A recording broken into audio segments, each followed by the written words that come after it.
So I'm assuming as a professional, if or if as somebody who wants to set up their own business, uh, see there are a variety of factors that come to setting up your own business. And when we talk about setting up your business, we want the business to succeed. We don't want to set up a business that eventually tends to fail, because the statistics say that 90-95% of businesses do tend to fail after 5-6 years. So first, you have to be very clear on what kind of business you want to set up, because the business that venture capitalist fund like Zomato and all these things, that anyway I don't have any experience on, and that again depends on uh, a lit. There's an element of luck involved there, because they say that if you approach venture capitalists also, out of 1,000 only one gets accepted, and even if that happens, then you have to succeed in the market. And if everything goes perfectly, then you have to do. Then after that you go and succeed. So that is actually not a very predictable model. That may be a little predictable model for the venture capitalist, but that is not a predictable model for a founder. I am talking about a predictable model for a setting up a generally profitable business that most young people can do with as less money as possible. So I'm going to be talking about that, because that is the most predictable kind of a business model. So first things I would suggest is, uh, first you have to again identify, number one, your passion. Again, it comes to your passion. First, you have to identify your passion. Then you have to combine that passion with a market need. You actually have to figure out what I am selling. Does the market, or what I am actually setting up, the kind of business that I am setting up, is there a need in the market for that? And I'm going to tell you that if you're a small business, if you're setting up a small business, there's always a segment in the market which you can address. Maybe your profits will be limited, maybe you will not become like Ambani and all, but there's always a segment, whether you're providing services like me, whether you are even setting up a barber shop, there's always a segment in the market you can address. What is your goal? I'm going to tell you what you should do to maximize your chances of success. Number one, try to go for businesses that do not require a lot of capital, that are not very capital intensive, which means you don't have to buy office space, you don't have to buy land, you don't have to employ hundreds of employees or even 10 to 20 employees. Try to set up businesses that are in some way not so much capital intensive. And there are many businesses, there are many services, like the service that I'm providing, it is not capital intensive. I don't even need an office for that. Now, of course, you are never going to become Ambani from this kind of a business, but you can enjoy a good, you can enjoy a nice life, you can enjoy a nice healthy life, you can also, without having any stress, you can do that. So number one, try to start a business that is not very capital intensive. Many online businesses today are actually going to fit this. So if you're starting something online, then typically that is not capital intensive, you're lowering your risk. Number two, again, different from what most people advise, never try to start a business on a loan. This is something our dads used to do, or for everybody used to do, and they all used to go bankrupt, and then they used to pay sell their land to. There's so many sad stories, sob stories, where people have set up something on a loan, and for the rest of their life, the family has to suffer. There's a concept called bootstrapping. Bootstrapping, what it basically means is that you don't need to spend a lot to get your business going. Whatever amount of little capital you have today, even if you have 1 lakh rupees or 50,000 rupees, you can set up an online business, or if not an online business, a basic services based business. You don't have to buy land. You can see, instead of, if you need land, then go rent it. You don't need to buy it. You don't need to buy a machine. You can rent it. There are many. You don't need to go and buy. You don't need to have an office space today in the most expensive way of areas. You can actually work from home today also. You don't need to have the most expensive chairs. You can actually, even buy second-hand stuff. There's nothing wrong with that, because this is the way the client anyway is not going to come and sit here most of the time. So what I'm saying is, bootstrapping basically means don't focus so much on spending on things when you don't even have any income coming. Your goal should be to minimize your expenses, rent whatever you can, even buy second-hand stuff, try to start a business that is not capital intensive. And if you do that, then you can get started even in 50,000 a lakh rupees today, maybe even less. And online is making much easier. First thing is, don't be capital intensive. Don't try to start a business on a loan. Again, this is for small business owners, not venture capitalists. Unka to alag hai game. Their game is different, completely different. It's luck based and whatever. Number three,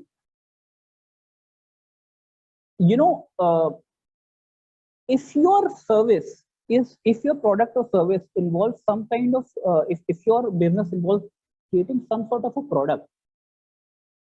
Now, number three thing, what you need to do is you need to get very good at sales. It's the most important part for a business owner. If you want to start a business, the most important thing, more than anything else, is that you have to get very good at sales. Sales means what?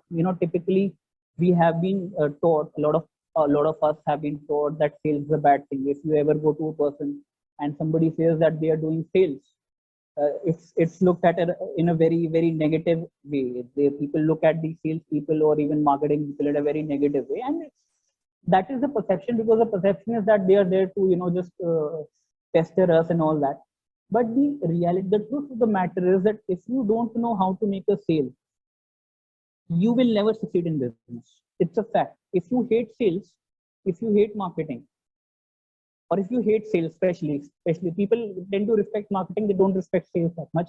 But ultimately, marketing is brand awareness. See, I'll tell you what it is. Marketing is brand awareness. Sales is converting that brand awareness into money. And you actually need the second part more. You need to be able to convert that brand awareness into money. Sales, that you have to get good at sales. How do you get good at sales? Again, I will suggest you can go through a lot of earlier they used to be, it was so difficult to learn sales, but today there's so many YouTube channels you can learn sales on them. Even my sales channel, even my YouTube channel has a lot of information on sales. You can check it out for free. Learn a lot, as much as you can learn about sales. Do that. Before you get into a business, even before you start creating a product, I'll tell you one thing that you can do. Before you even start creating a product, you approach 100 people. Say, do you want, and when I say 100 people, not your family, not your friends, okay, 100 random people, or 100 people maybe in your society, wherever. You can do it, you can do online also, you can prospect online also. Go approach 100 people, go approach 1,000 people also. You can also run Facebook ads. There are many ways.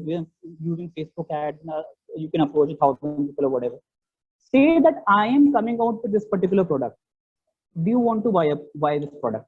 And even if they say yes, don't believe them. Don't believe them, because they will say yes today, but they'll not buy it tomorrow. What you have to do is you have to make them commit to something called a pre-order. Pre-order basically means that I am going to, what you can do is, I am going to come out with my product or service, let's say 2 or 3 months from now.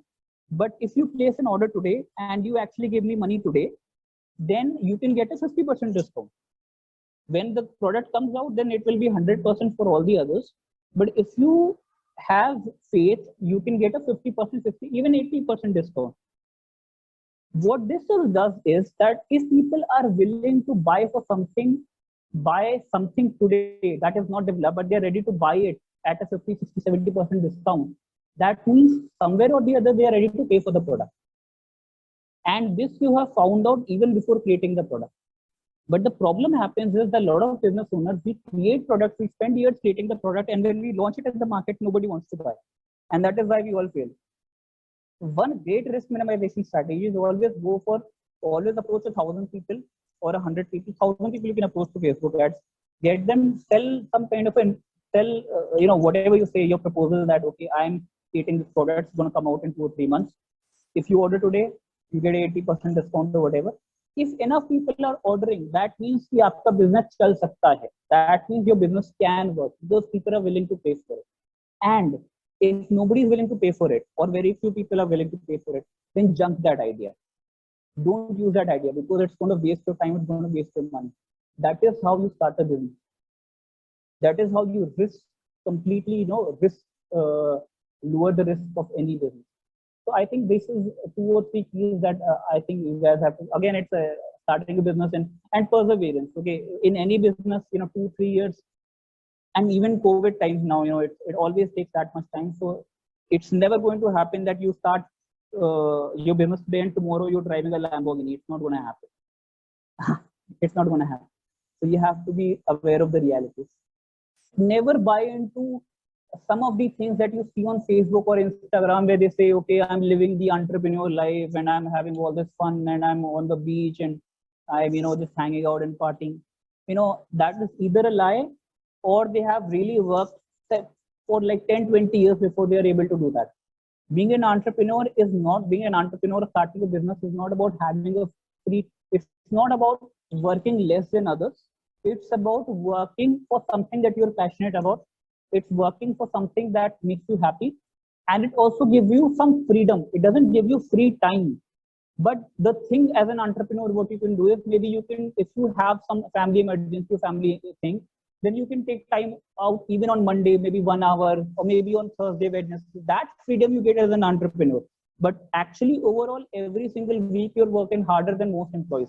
So if you're passionate about something, if you're willing to go over several hours and you are not having unrealistic expectations that tomorrow I'm going to be driving a Lamborghini, and most importantly, if it's making you see, there are 2 ways to make money. You can either start a business or you can actually stay as an employee in a large organization. The point is, what do you prefer more? And there's nothing wrong with that. Absolutely nothing wrong with that. You have to be very clear whether you want the freedom and the passion or whether you want the stability and the perks that come with being an employee. That's also fine. Nothing wrong with that.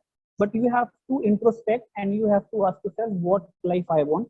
And on the basis of that, then you start a business. Not everybody needs to start a business to get rich. Today, most people who are millionaires are actually employees. So not everybody needs to start a business to get rich. This is one thing that you need to be very clear about. Yeah.